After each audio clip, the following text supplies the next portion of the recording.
Hey, church, it's Sam. I'm here with Greg. This video series that we're going to be starting is called Afterthoughts, and it's essentially us just taking what was preached about on Sunday morning and distilling it down into a few thoughts that you can carry with you and chew on for the rest of the week. So, Greg, hey, welcome. First episode. Yeah, here we go. The inaugural one, the maiden voyage. We're taking off. Yeah, here we go. So, it's the start of January, and our church is entering into a season of prayer and fasting. Your sermon on Sunday, it wasn't about fasting. It was about reigniting spiritual passion, but fasting was the means. And so I was intentional about that, by the way. Yes. Yeah. Breaking out of the normal, like, I got to preach on fasting. So since we started as a church, we've fasted every year. We've done this 21-day fast. When I was a part of Woods Edge, we had started doing that in probably 2011, 2012, something like that. And so I knew when we started, this was going to be a regular thing that we would do at the beginning of every year, just committing the first part of our year to the Lord. However, there aren't that many passages on fasting, and I didn't want to just retread year after year. You know, it had become kind of the norm for the last 2 or 3 years that, okay, week 1 of January, I'm going to preach on fasting. And so I didn't want to do that, but I also wanted to include fasting. And so I was really thinking about, fasting really, the desire is that it's stirring up kind of spiritual anticipation, deeper with the Lord. And so I grabbed a passage that I felt like was going to accomplish that and then included fasting in that. Yeah, so you were talking mostly out of Revelation 2 and John writing to the church of Ephesus about forgetting your first love. My thoughts going into this season of prayer and fasting, we're entering in, I think, our 10th year as a church. What have been some things over the 10 years you've noticed that have been peculiar about January and the fasting? And what are some things maybe this year that you sense are different about it? Oh, wow. Yeah. So, I know that our church coming out of the fast, it has set the pace for the year. And I've noticed that people are more spiritually engaged in February than they were in December. Sure. And so it just seems like that as people, the more and it's a collective. It's gained steam. Like we were smaller, but even by percentage, there were less people that were engaged in fasting the first few years we did it. It seems like I don't know if it was 2020 or sometime in the last 3 or 4 years, it seems like that there was something that was catalyzed and that people were at least interested, more curious about what this is all about. And so it seems like it has been kind of a pace setter for the year. Yeah. This year, we're in day 1, so I don't want to overstate anything, but something happened at 11 a.m. yesterday that I feel like was a potential seismic shift in who we are as a church. Yeah, talk about it. Well, it started in our pre-service prayer. Every Sunday morning we have, we're calling it a consecration room. And so we're getting our worship team, whoever's speaking, and some of our prayer team together just to pray over the morning and really to try to align with the Lord what he wants to do.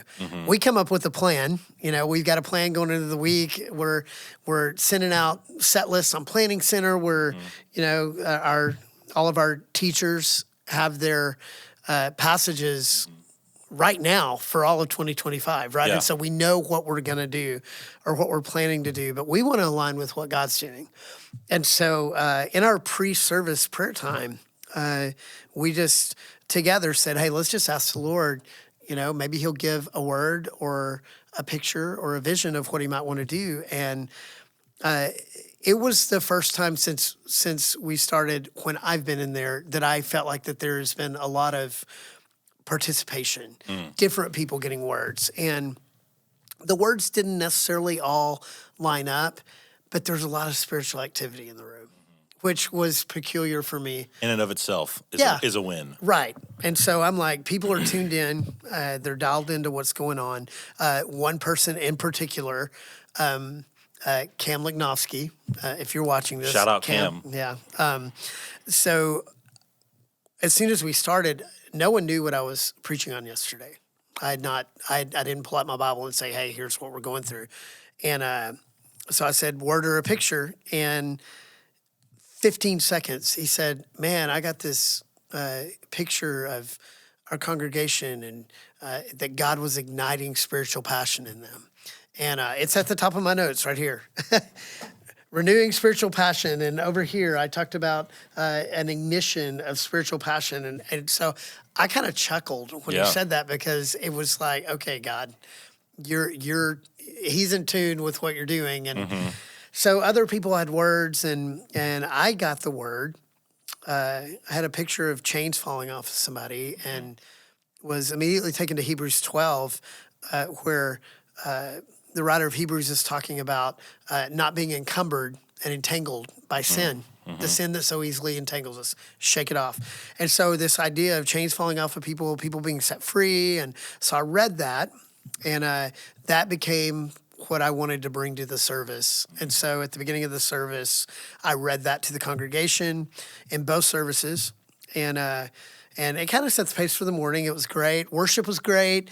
I felt like people were engaged. It was more full than it's been in a few months. And so I sensed that new year, new you, right? People are showing up and making a new vow to be in church more or to engage spiritually. And so first service was great.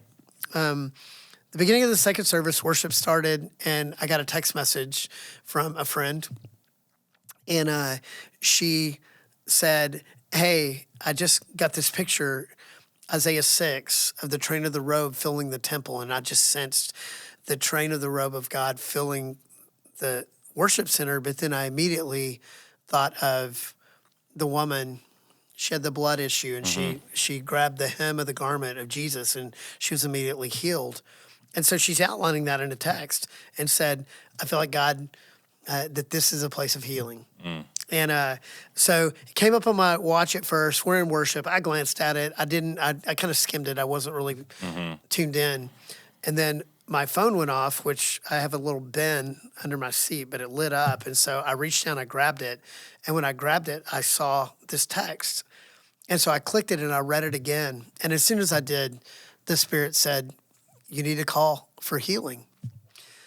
Not something we normally do on a Sunday morning. You know, that's kind of a first Wednesday thing. You know, we're not afraid to call for healing, but a lot of times I feel like it's a timing issue. And I've gotten into arguments with God over that, and I lose every time. And so I've just decided, okay, if the Spirit says it, I'm just going to go with it. And so I went up, and as soon as I started speaking, I just had this overwhelming sense. I teared up. I feel this. It's the presence. And I'm like, hey, I feel like somebody's supposed to get healed today. If that's you, come down to the front. And I don't know. There may have been 50 people down at the altar. Wow. And people, our prayer team is laying hands. And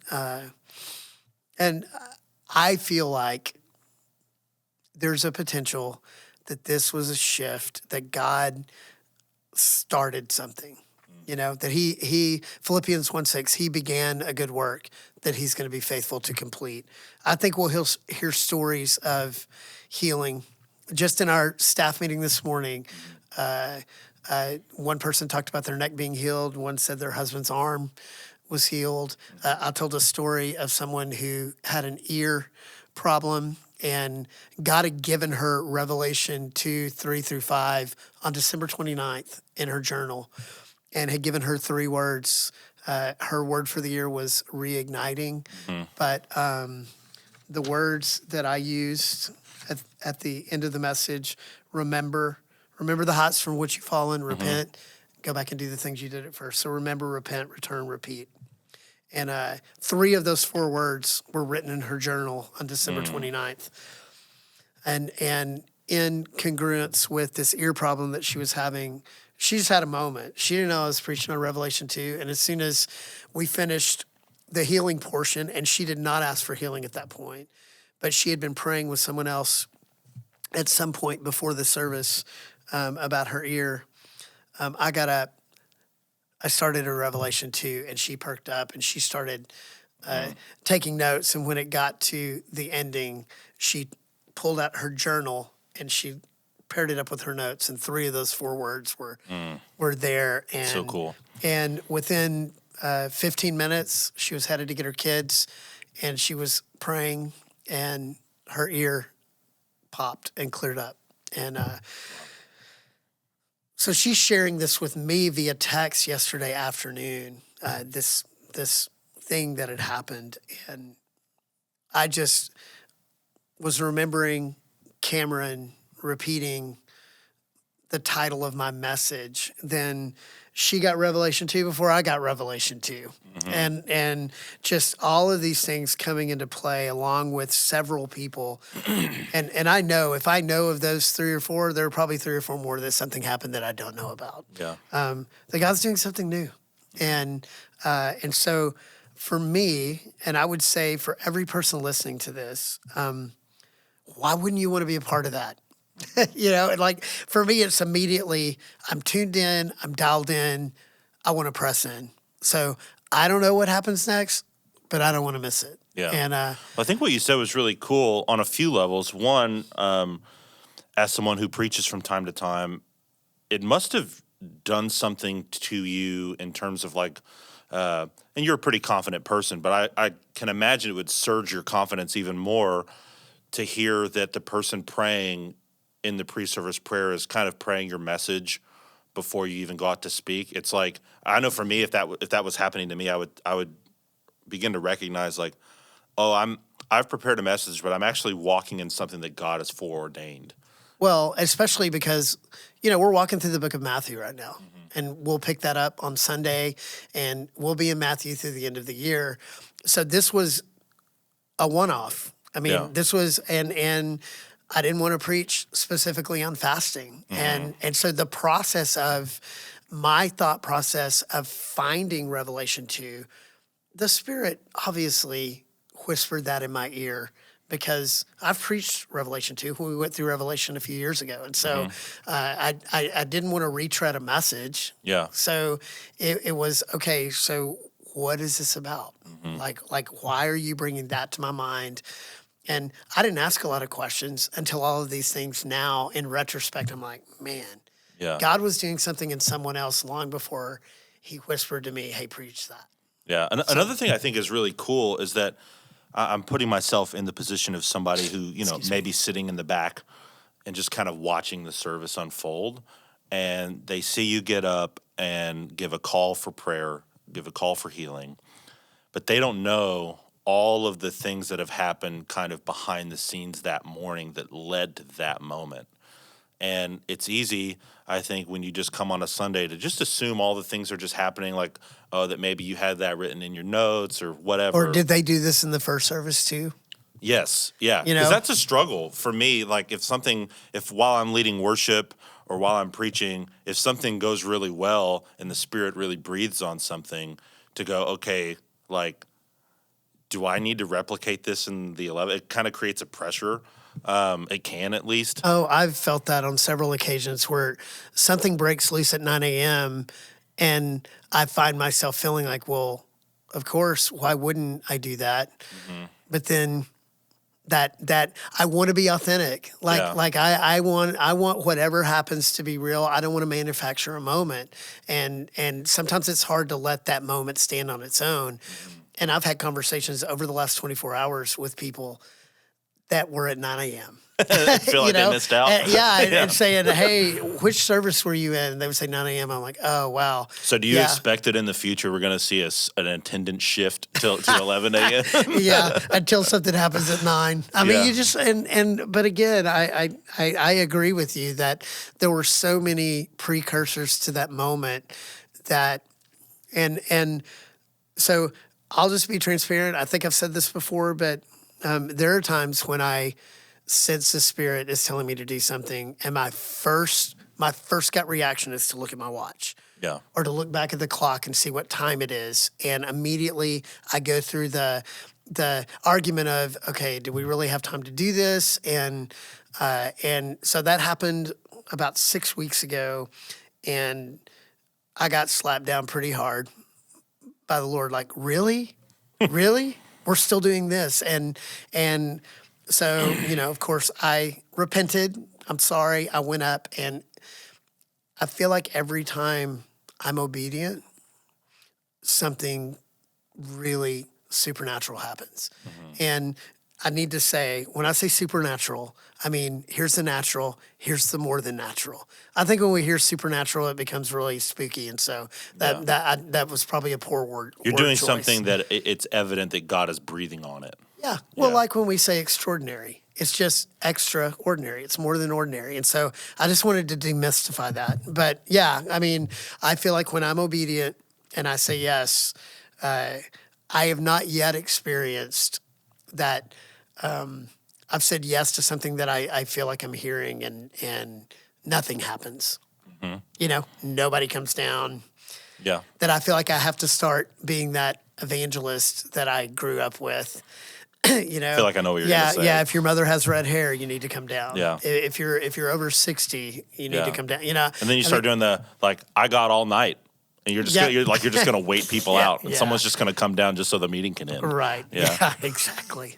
Yeah. So all of that to say, yeah. I mean, it's fun. It's almost like a treasure hunt to go back and kind of recap the morning and think through all of the little breadcrumbs that God left, toward what He wanted to do, and so, man, I don't want to miss those breadcrumbs. Yeah, and I think to bring it back to fasting, think about these people like I like what you did there, by the way. Breadcrumbs, bring it back to fasting. Oh, yeah. Well played. Like Cam and a few of the other people yesterday who unknowingly were a part of God weaving things together that led to something really incredible happening. I think, sitting in the congregation, maybe you're not sure about fasting, but you're wanting to be a part of what God's doing. You hear the stories that have just been told, and you're like, man, that would be cool to get to be a part of something like that. And the invitation of fasting is you can be. Right. Like, those people yesterday didn't know they were a part of that. And Cameron probably still doesn't know. I told him. Oh, yeah, great. yeah, but because I want to be an encouragement. I mean, I think that the thing is, when someone takes a risk, I think when someone feels like they have a word for somebody and they deliver it, I think it's so encouraging when it's affirmed. Yeah. And so for Cam, I wanted to affirm that, hey, bro, I just need you to know, what you prayed was the title of my message. Yeah. It's written on the top of my notes, Yeah. and he was like, of course, he was like, whoa, Yeah, dude, that's awesome. Yeah. But I agree with you that, and along with that, you'll never know whether you're a part of that chain if you don't say anything. And I think that so as we're talking about fasting is literally, it's depriving yourself of a physical need to get a spiritual filling. And part of the spiritual filling is kind of tuning into that God frequency, that you're aligning your heart with God's heart, your mind with His mind, your ears with His ears. And that's when you begin to hear and understand, and that's when you're reading the Bible and the words pop off the page. That's part of what fasting does. It's kind of sobering you up to experiencing the presence of God. Yeah, because God, we're not saved to spectate. We're saved to participate in God. Yeah. And you've said this a lot, and I feel like, was it even a few weeks ago, you were talking at a 2 Peter about how we've been given everything that pertains to life and godliness, and sometimes we don't know how to access that.